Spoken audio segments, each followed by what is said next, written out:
계시록 12장 1, 2절 다 같이 읽읍시다. 하늘에 큰 이적이 보이니 해를 옷 입은 한 여자가 있는데 그 발 아래에는 달이 있고 그 머리에는 12별의 관을 썼더라. 이 여자가 아이를 베어 해산하게 되매 아파서 애를 쓰며 부러지더라. 아멘. 마귀의 계략을 분별합시다 라는 제목으로 또 말씀을 이어서 전합니다. 12장 1절에 하늘에 라고 되어 있죠. 지금 이제 하늘에서 일어나는 큰 기적, 이적입니다. 해를 옷 입은 여자. 해가 뭐냐? 태양입니다. 선. 태양을 옷 입은 한 여자가 있는데 이 여자는 누구냐? 교회입니다. 교회. 거기 적으셔요. 교회. 자, 잘 한번 말씀을 해석하고 잘 보시기를 바랍니다. 자, 해를 옷 입은 한 여자가 누구라고요? 교회. 자, 교회가 있는데 그 발 아래는 달이 있고 그 머리에는 12별의 관을 썼더라. 12별이 뭐냐? 12지파. 다시 말하면 12사도. 12지파 혹은 뭐라고요? 12사도를 말합니다. 자, 그래서 이 교회가 2절에 이 교회가 여자가 뭐라고요? 아이를 베어 해산하게 되매 아파서 애를 쓰며 부르짖더라. 이제 누가 태어납니까? 아기가 태어나요. 아이가 태어납니다. 자, 그런데 이 아기는 누굴까? 자, 3절. 하늘에 또 다른 이적을 보이니. 자, 이제 아까 그 여자 잉태한 여자를 보여줬고 그 다음 또 다른 이적을 보이니 보라 한 큰 붉은 용이 되십니다. 용은 누굽니까? 사탄 마귀입니다. 사탄 마귀. 9절에 나옵니다. 큰 붉은 용은 누구라고요? 사탄 마귀가 있어 머리가 7이요 뿔이 10이라 그 여러 머리에 7 왕관이 있는데, 그래서 이 7이 뭐냐 10이 뭐냐, 그래서 로마의 왕권이다, 로마의 황제들이다, 뭐 그렇게 해석하는 경우도 있습니다. 그러나 그런 것들을 일단은 내려놓고 한번 쭉 문맥을 살펴보시기를 바랍니다. 4절. 그 꼬리가 하늘의 별 3분의 1을 끌어다가 땅에 던지더라. 용이 해산하려는 여자 앞에서 그가 해산하면 그 아이를 삼키고자 하니. 5절. 여자는 누구라고요? 교회가 아들을 낳으니 이는 장차 철장으로 만국을 다스릴 남자라. 그 아이를 이라고 되어 있는데 아이가 이렇게 해석하는 게 좋아요. 그 아이가 하나님 앞과 그 보좌 앞으로 올려갔더라 이렇게 되어 있습니다. 자, 그런데 여자가 낳은 아들은 누굽니까? 2장 27절 보셔요. 계시록 2장 27절. 이 아이가 누군지 말해줍니다. 한번 읽어봅시다. 그가 철장을 가지고 그들을 다스려 질그릇 깨뜨린 것과 같이 하리라. 나도 내 아버지께 받은 것이 그러하니라. 26절 다시 시작. 이기는 자와 끝까지 내 일을 지키는 그에게 만국을 다스리는 권세를 주리니. 철장을 가지고 만국을 다스리죠. 이기는 자는 누굽니까? 성도입니다. 성도. 그렇지요? 이기는 성도에게는 철장으로 만국을 다스릴 권세를 주겠다 그 말입니다. 자, 그러니 만국을 다스릴 남자가 누구라고요? 성도. 그 옆에 괄호 열고 2장 27절 적으시기를 바랍니다. 자, 그런데 계시록에 연구하다 보니까 성도만 가리키는 게 아니에요. 자, 19장 15절 가보셔요. 19장 15절. 14절부터 한번 읽어볼까요? 하늘에 있는 군대들이 희고 깨끗한 새 마포 옷을 입고 백마를 타고 그를 따르더라. 그의 입에서 예리한 검이 나오니 그것으로 만국을 치겠고 친히 그들을 철장으로 다스리며 또 친히 하나님 곧 전능하신 이의 맹렬한 진노의 포도주 틀을 밟겠고. 여기서 나오는 만국을 다스리는 이분이 누구냐면 13장에 그가 피 뿌린 옷을 입었는데 그 이름은 하나님의 말씀이라.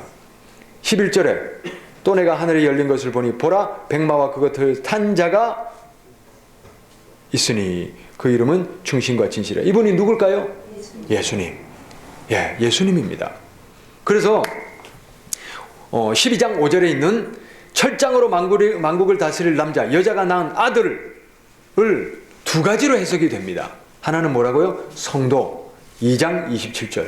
두 번째는 누구라고요? 예수님. 19장 15절. 이 두 가지 해석이 가능합니다. 자, 그러나 뒤에 문맥을 보면 성도 쪽에 조금 더 가까이 가는 것을 볼 수 있습니다. 이해되시죠?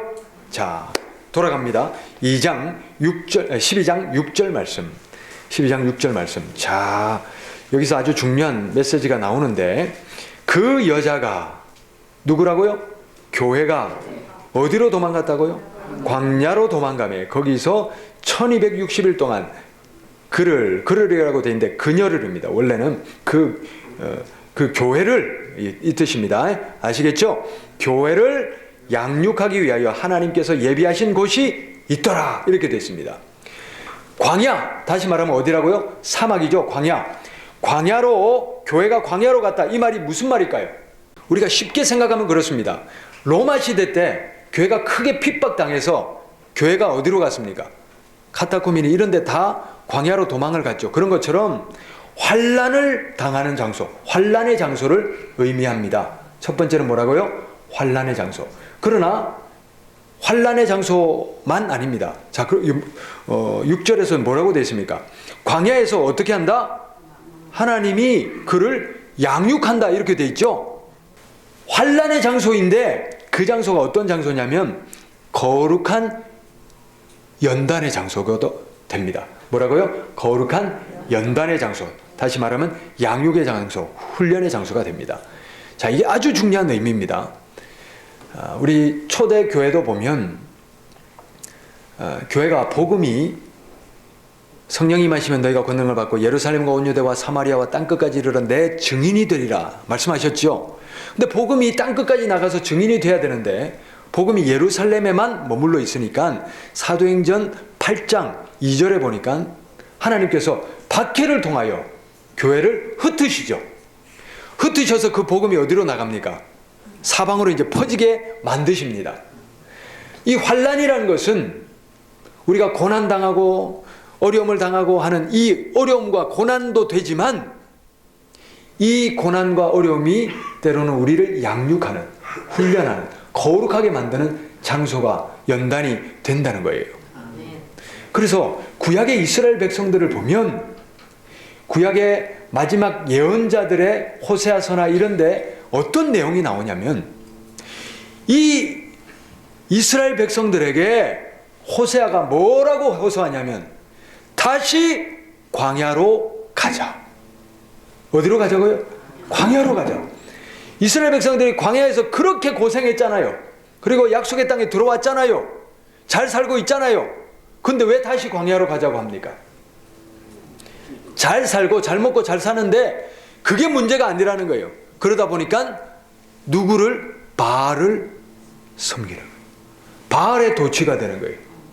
바알을 섬기듯 하나님을 섬기고 하나님을 섬기듯 바알을 섬기고 혼합주의가 된 거예요. 순결한 신앙을 잃어버린 거예요. 농사의 신, 풍요와 다산의 신, 이 바알에 도취되어 있으니까 하나님이 선지자들 보내서 다시 어디로 가자? 광야로 가자. 왜? 광야에 있을 때는 이스라엘이 누구만 봤습니까? 하나님만. 비록 힘들고 훈련이 있고 고난이 있고 연단이 있지만 그러나 그때는 하나님만 봤거든요. 하나님이 주시는 만나를 먹고 메추라기를 먹고 하나님이 가라앉히면 가고 멈추라시면 멈추고 구름 기둥과 불 기둥으로 인도하시는 하나님을 따라서 날마다 승리하며 살아갔던, 그러나 원망과 불편이 있을지라도 그때는 하나님만 바라보며 사는 그곳이 바로 광야였거든요. 그러니까 이스라엘이 이렇게 우상숭배와 혼합주의로 타락한 이스라엘 백성들을 어디로 가자? 다시 광야로 가자. 그래서 이 광야는 훈련의 장소이기도 하지만 박해의 장소고 핍박의 장소이기도 하지만 우리를 연단하는, 다시 한번 우리를 거룩하게 하는, 새롭게 회복시키는 그런 양육의 장소이기도 한 것입니다. 그래서 이제 마지막 때가 되면 교회가 어디로 간다고요? 광야로 내몰리는 때가 있습니다. 박해와 환난을 당할 때가 있지만 오히려 그것은 우리를 거룩하게 하는 그런 연단이 될 것입니다. 자, 7절 말씀. 하늘에서 전쟁이 있으니 미가엘과 그의 사자들이 용과 더불어 싸울세. 용과 그의 사자들도 싸우니. 자, 이제 하늘에서 엄청난 싸움이 일어나고요. 그 다음 8절. 이기지 못하여. 누가 이기지 못하냐면 용이 이기지 못합니다. 사탄이 이기지 못하여 다시 하늘에서 그들이 있을 곳을 얻지 못한지라. 9절 큰 용이 내쫓기니 옛뱀 곧 마귀라고도 하고 사탄이라고도 하며 온 천하를 꿰는 자라. 자, 여기 꿰는 자 밑에다가 뭐라고 쓰시냐면 벗어나게 하다 또는 빗나가게 하다. 자, 사탄이 하는 짓이 뭐라고요? 벗어나게 하고 또요 빗나가게 하고. 정도를 걷고 순전한 하나님을 신앙해야 되는데 어떻게 한다고요? 약간 빗나가게, 약간 벗어나게. 그러면 약간 벗어나면 됩니까? 그래도 따르는 것입니까? 아니라는 거예요. 이게 사탄의 계략이라는 거예요. 정도가 아니라 어떻게 한다? 약간 빗나가게, 약간 벗어나게 하는 그런 꿰는 자라. 그가 땅으로 내쫓기니 그의 사자들도 그와 함께 내쫓기니라. 자, 내쫓겼죠. 이게 뭐냐면 첫 번째 추방입니다. 두 번째 추방은 20장 3절에 나옵니다. 두 번째 추방은 사탄이 두 번째로 하늘에서 쫓겨나는 것은 20장 3절에 나오는데 무적행에 던져넣어 잠그고 그 위에 임봉하여 1000년이 차도록 다시는 만국을 미혹하지 못하게 하였는데 그 후에는 반드시 잠깐 놓이리라. 1000년 동안 결박당해 있다가 잠깐 놓이는 것. 이게 이제 두 번째 추방이고요. 마지막 세 번째는 뭐냐면 20장 10절 말씀. 20장 10절 말씀. 사탄이 마지막 세 번째는 어떻게 되느냐? 다 같이 읽읍시다. 또 그들을 미혹하는 마귀가 불과 유황못에 던져지니 거기는 그 짐승과 거짓 선지자도 있어 세세토록 밤낮 괴로움을 받으리라. 영원한 심판. 할렐루야. 그래서 완전히 마귀와 사탄과 그 무리들이 불못 유황불에 던져지고 완전히 심판받는 이것이 바로 세 번째 추방입니다. 결국 사탄이 지금 어디로 떨어졌습니까? 땅으로 떨어져 와 있어요. 땅으로 떨어져 있어요. 그러나 이 사탄의 권세도 결국은 다 하나님이 심판하시고 지옥불에 던져놓을 줄 믿습니다. 그런데 지금 이 시대는 어떤 시대냐면 사탄이 지금 땅으로 떨어져 있는 시대예요. 자, 그런데 10절 12장 10절 내가 또 들으니 하늘에 큰 음성이 있어 이르되 이제 우리 하나님의 구원과 능력과 나라와 또 그의 그리스도 권세가 나타났으니 우리 형제들을 참소하던 자, 참소가 뭐냐면 고발하는 걸 말합니다. 하늘에서 계속 하나님 앞에 성도들을 고발하고 이런 역할을 하던 그 사탄이 곧 우리 하나님 앞에서 밤낮 참소하던 자가 어떻게 됐다고요? 쫓겨났고 11절 또 우리 형제들이 어린 양의 피와 자기들의 증언하는 말씀으로서 그를 이겼으니 그들은 죽기까지 자기들의 생명을 아끼지 아니하였도다. 할렐루야. 초대교회 순교자들의 피가 있죠. 순교한 하나님의 백성들이 있죠. 죽기까지 신앙 지킨 사람들이 있죠. 일제시대 때 그랬죠. 지금 저 북한에도 죽기까지 신앙 지키는 지하교인들이 있죠. 이런 분들처럼 죽기까지 신앙을 지키는 그런 이 로마 교회 그런 이 교인들, 이 당시에 있는 그런 교인들을 염두에 두고 이제 말씀을 전해주는 겁니다. 이제 마지막 때를 살아가는 우리들도 바로 이들의 반열에 동참하게 될 것입니다. 그렇죠? 죽기까지 자기 생명을 아끼지 않고 신앙을 지키는 무리들. 자, 12절 그러므로 하늘과 그 가운데 거하는 자들은 즐거워하라. 그러나 땅과 바다는 화 있을진저 이는 마귀가 자기의 때가 얼마 남지 않은 줄 알므로 크게 분내어 너희에게 내려갔음이라. 자, 지금 우리가 각성을 해야 되는 이유가 뭐냐면 이제 마귀가 지금 마지막 발악을 하는 거예요. 맞죠? 성경에 기록되어 있잖아요. 마지막 때가 이제 얼마 남지 않은 줄 알고 어떻게 한다? 이제 땅에 내려와서 하나라도 더 멸망시켜야 되는 거예요. 하나라도 더 끌고 가야 되는 거예요. 하나라도 더 파멸시켜야 되는 거예요. 지금 그런 때입니다. 마귀가 최후의 발악을 하는 그때라는 거예요. 자, 그 다음 13절 용이 자기가 땅으로 내쫓긴 것을 보고 남자를 낳은 성도를 낳은 다시 말하면 그리스도를 낳은 여자를 교회를 어떻게 한다? 박해하는지라. 그래서 로마에 있었던 박해, 그런 것들이 여기에 해당합니다. 또 하나가 뭐냐면 마귀가 무조건 일제시대 때나 로마 시대 때나 북한처럼 너 예수 믿을래 죽을래 이러고 박해하는 것이 아닙니다. 또 한 박해의 유형이 뭐냐면 그것이 바로 타락시키는 겁니다. 타락시키는 거예요. 여러분, 우리가 313년에 주 313년에 콘스탄티누스 황제가 로마의 국교를 기독교로 공인을 했거든요. 그걸 저는 신대원 때 기독교사, 교회사를 배울 때 아주 잘한 일이라고 저는 배웠어요. 아주 칭찬할 만한 일, 자랑할 만한 일. 그래서 기독교가 국교로 공인됐으니, 우리나라의 국교가 기독교다 이렇게 공인됐으니 얼마나 좋을 일입니까? 근데요, 이게 좋아할 일이 아니더라고요. 나중에 깨달았는데 뭐냐면 그게 교회를 파괴시키는 사탄의 전략이었다는 거예요. 왜냐? 교회의 부와 권세와 명예를 그냥 갖다 부어주는 거예요. 그러니 교회가 어떻게 되냐? 타락하더라는 거예요. 이 콘스탄티누스 황제가 국교로 공인을 하고는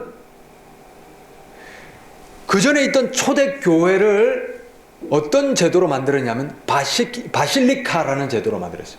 바실리카가 뭐냐면 로마에서 신전들이 있죠. 이방 신전들의 신 앞에 제사를 지냈잖아요.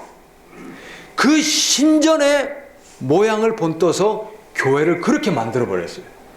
그게 지금 이제 천주교 교회들, 옛날에 성당이나 이런 교회들 보면 그런 모습이죠. 이 제단이 있고 제단의 신들 앞에 제사를 지내는. 그런데 보셔요. 지금 우리 교회는 어때요? 지금 교회 모습도 그 모습이라는 거예요. 이게 무슨 소리냐면 우리가 잘 좀 각성을 할 필요가 있습니다. 왜냐하면 초대교회는 신앙의 한 공동체였어요.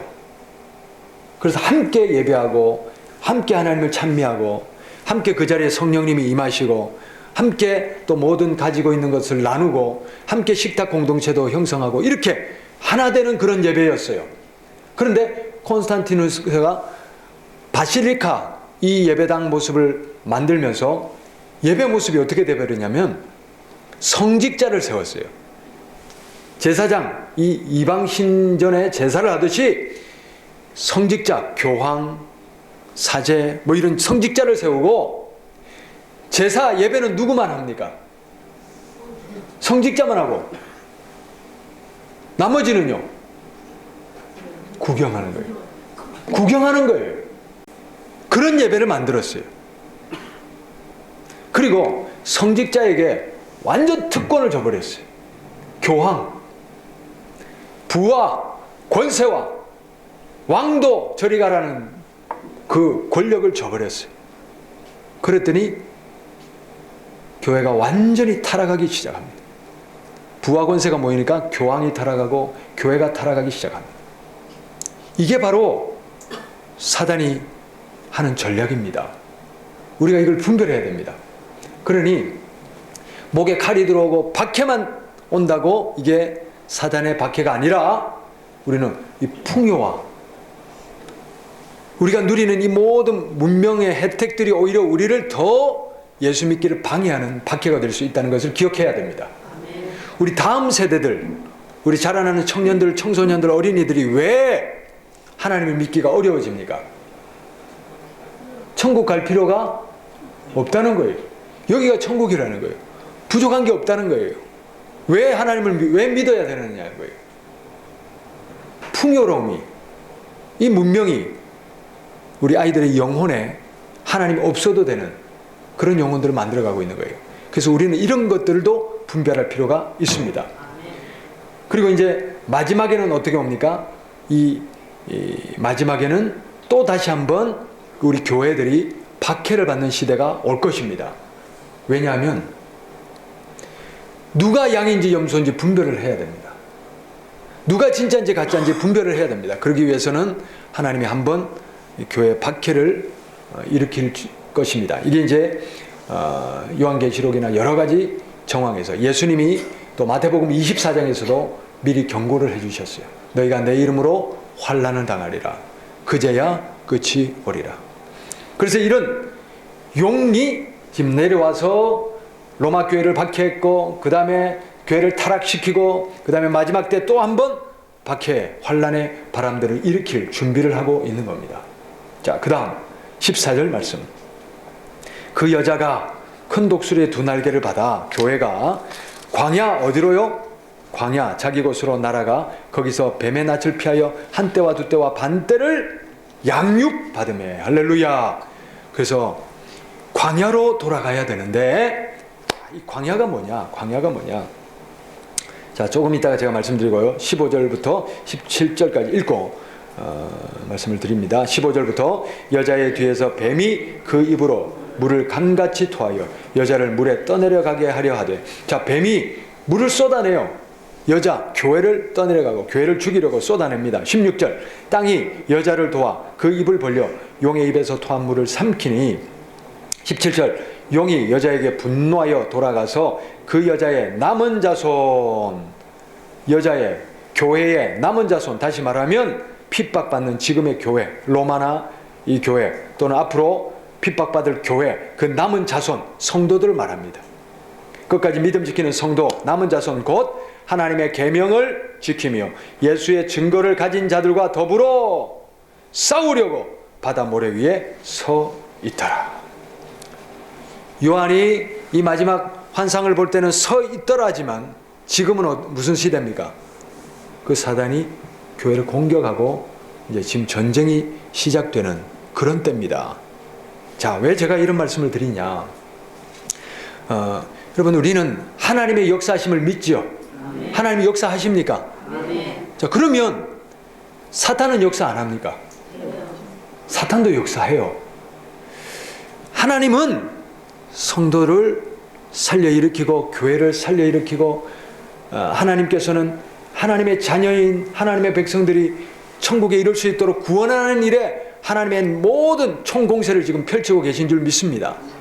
반면에 사탄은요, 사탄은 성도를 죽이고 교회를 파멸시키고, 오늘 기록된 말씀처럼 용이 여자를 파멸하고 교회를 파멸시키기 위해서 총공세를 펼치고 있다는 것을 우리가 기억해야 됩니다. 그래서 우리는 지금 교회를 무너뜨리기 위한 사탄의 전략을 우리가 파악하지 못하면 우리 영혼도 교회도 무너질 수 있습니다.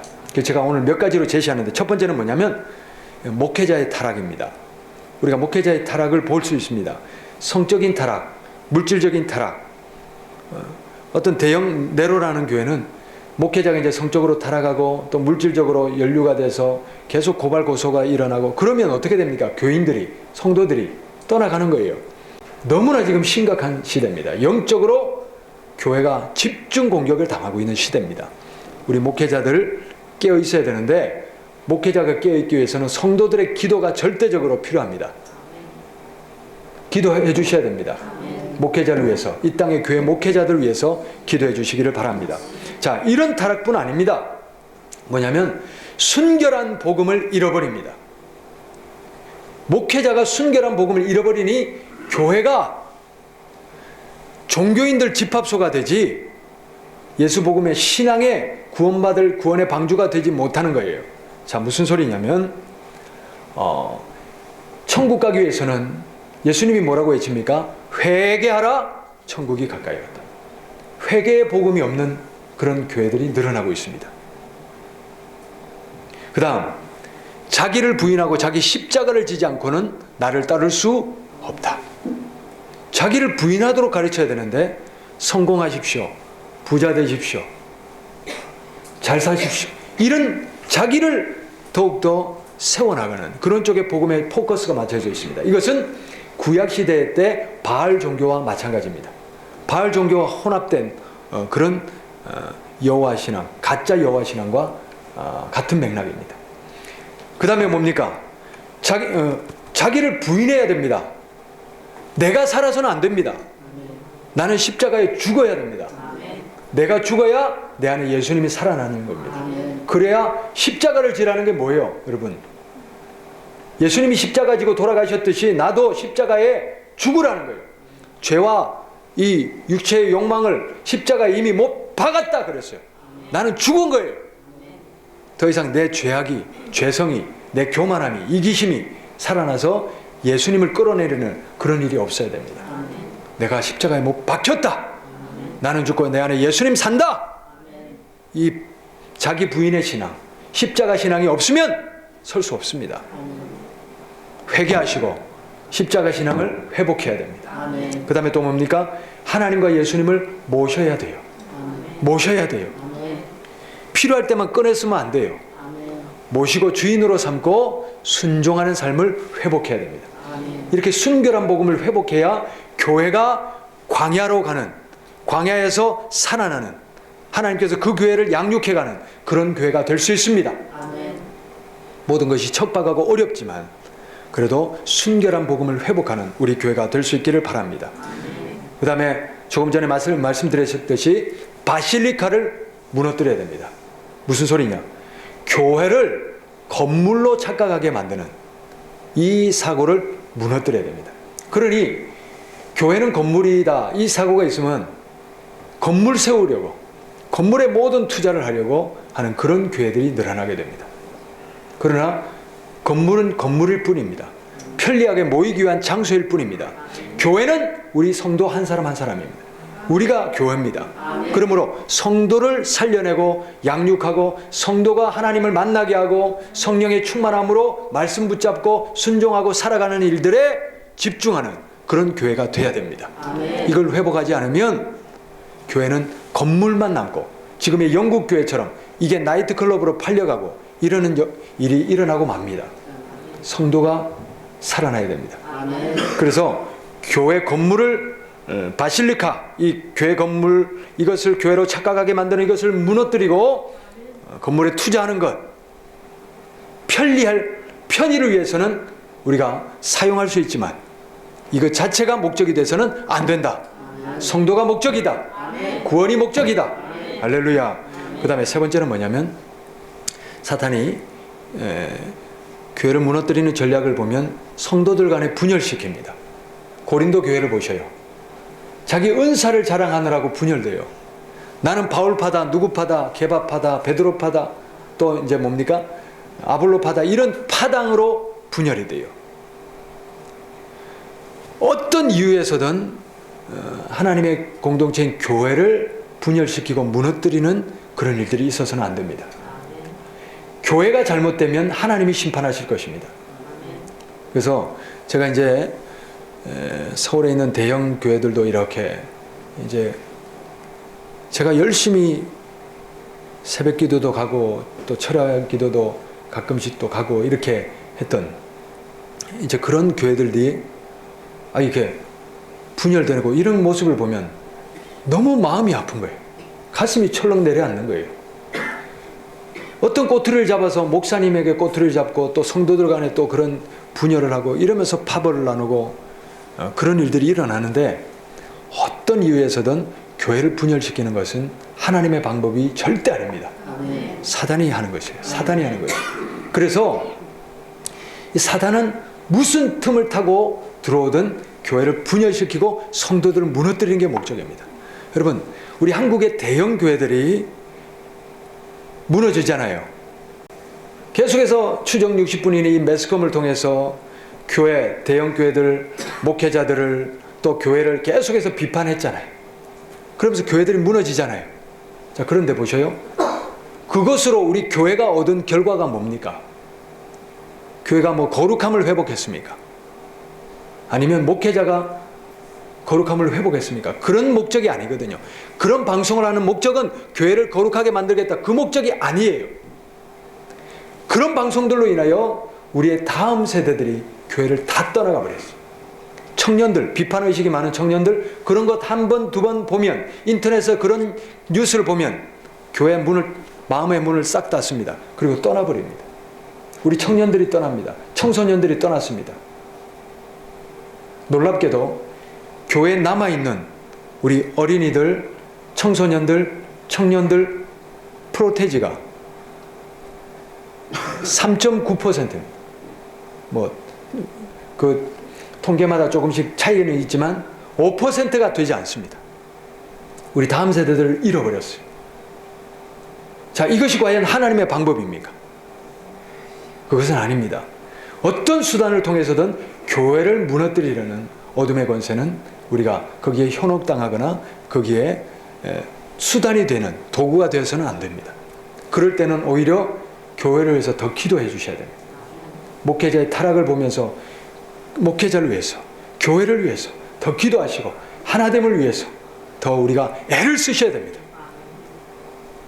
우리가 이제 이런 교회 분열 앞에서 우리 한국 교회마저도 무너진다면 어떻게 합니까?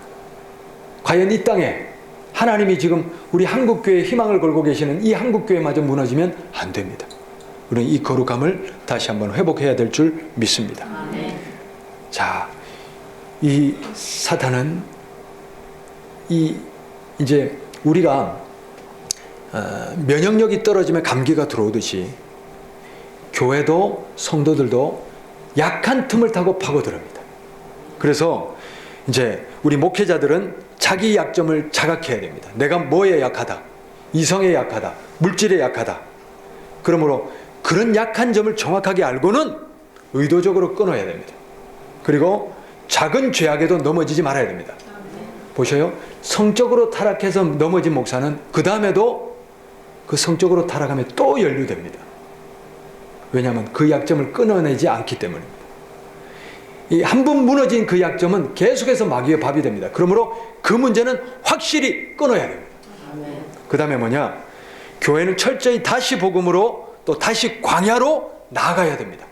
회개 복음을 회복해야 됩니다. 십자가 복음을 회복해야 됩니다. 자기를 부인하고 또 예수님을, 하나님을, 성령님을 주인으로 모시는 이 복음을 회복해야 합니다. 또 성도 한 사람 한 사람을 바실리카가 아니라 성도 한 사람 한 사람을 그리스도 예수님의 교회로 세워나가는 일에 교회는 더 집중해야 할 것입니다. 그리고 우리 성도들 한 사람 한 사람은 교회를 분열시키는 도구가 되어서는 안 됩니다. 마귀의 밥이 되어서는 안 됩니다. 마귀의 수단이 되어서는 안 됩니다. 그래서 내 약점이 뭔가? 제가 이제 어떤 일을 경험했냐면 대학생 청년이 저한테 찾아와가지고 대학부를 할 때 이단에 이제 신천지에 이제 성경 공부를 한 거예요. 한 3개월을 한 거예요. 그리고 이제 거기서 나온 거예요. 그런데 그 다음에 성경을 보면 뭐가 보일까요? 신천지에서 입력해준 코드 있죠? 이게 계속 보이는 거예요. 그래서 저보고 답답하다고 눈물을 흘리면서 나 어떻게 해야 되냐고, 나 어떻게 해야 되냐고 그러는 걸 봤어요. 그러니까 이단에 한번 빠진 사람들은 이렇게 나오기가 힘든 거예요. 마찬가지입니다. 여러분, 우리가 이제 요즘은 교회가 워낙 혼란한 시대이기 때문에 교회에 이제 상처 입고 떠나온 이런 사람들이 많습니다. 교회들마다 그런 분들이 많이 있습니다. 그런데 교회나 목회자에게 상처를 입었던 분들은 어떤 교회를 가도 또 뭡니까? 거기가 약점이 될 수 있어요. 그래서 목회자에게 한번 상처 입었던 사람은 그 다음 어느 교회를 가도 목회자가 믿어지겠습니까? 안 믿어지는 거예요. 성도들에게 상처 입었던 사람은요, 성도들이 믿어지겠습니까? 안 믿어지는 거예요. 그러니 그 마음이 그것이 약점이 돼서 사탄이 또 그걸 공격하는 거예요. 그러므로 이런 우리의 약점들을 떨어내야 돼요. 끊어내야 돼요. 여러분, 우리가 이제 심리 상담학에서도 어릴 때부터 아버지로부터 폭력을 당하고 아버지로부터 상처가 있는 사람들은 어떻게 합니까? 그걸 치료하죠. 치료하는 방법이 뭡니까? 그때 있었던 그 상처와 아픔을 끄집어내잖아요. 끄집어내고 지금 상처가 치료가 안 된 사람은 그 문제를 또 얘기하면 또 막 속이 뒤집어집니다. 또 분노가 치밀어오고 밥맛이 없고 또 거기에 잠을 못 이루고 이렇게 됩니다. 그러나 그것이 끄집어내지고 완전히 그것이 해소된 사람은 그 문제를 다시 지적해도 그것이 편안합니다. 편안합니다. 그렇게 되지요? 그러므로 우리가 어떤 약점이 있느냐, 그것을 하나님 앞에 철저히 내려놓고 해결받으시기를 바랍니다. 또 게으름, 이것이 약점이 될 수 있습니다. 또 방탕과 음행, 습관적인 죄악, 이런 것들, 혈기, 또 섭섭한 마음, 서운한 마음, 이런 것들이 있죠. 이런 것들이 혹이라도 있으시면 끊으시기를 바랍니다. 계속해서 사탄은 그 약점을 가지고 공격하고, 또 그 사람이 다른 일들을 하더라도 그 약점 때문에 또 여러 공동체나 그 교회나 이런 것들을 혼란시키는 그런 약점의 도구가 되게 하고 맙니다. 그러면 우리는 내 안에 있는 사탄 마귀의 권세를 잘 분별하고, 내가 사탄의 도구가 돼서는 절대 안 됩니다. 마귀는 미혹합니다. 미혹하고 미혹시키고 분열시키고는 그냥 그 사람과 함께 지옥에 가버립니다. 그게 전략입니다. 그러면 우리가 이런 괴략에 넘어질 것이 아니라, 우리는 그리스도 예수님을 머리로 모시고 있는 한 지체요 각 부분입니다. 그러므로 우리는 예수님을 세우는 일에, 구원의 복음을 완성하는 일에 함께 협력하여 그리스도 사랑 안에서, 고린도전서 13장의 말씀처럼 사랑 안에서 예수님의 몸을 온전히 지탱하고 새로운 영혼들을 구원해내고 생명의 복음을 전파하고, 그런 일들에 온전히 쓰이는 우리 모두가 되기를 바랍니다. 아멘. 바가지에 구멍이 새서는 물을 담아낼 수 없습니다. 분열하는 교회, 사단이 창조하는 교회는 새 가족이 와도 베겨낼 수가 없습니다. 쫓아내기 바쁩니다. 그러나 성령의 은혜가 가득한 교회, 또 하나님의 사랑으로 가득한 교회, 생명의 복음으로 가득한 교회는 새 가족이 정착합니다. 양육됩니다. 이 마지막 때를 위해서 하나님이 준비시키는 교회가 될 것입니다. 그렇게 쓰임받는 우리 중심교회가 될 수 있기를 바랍니다.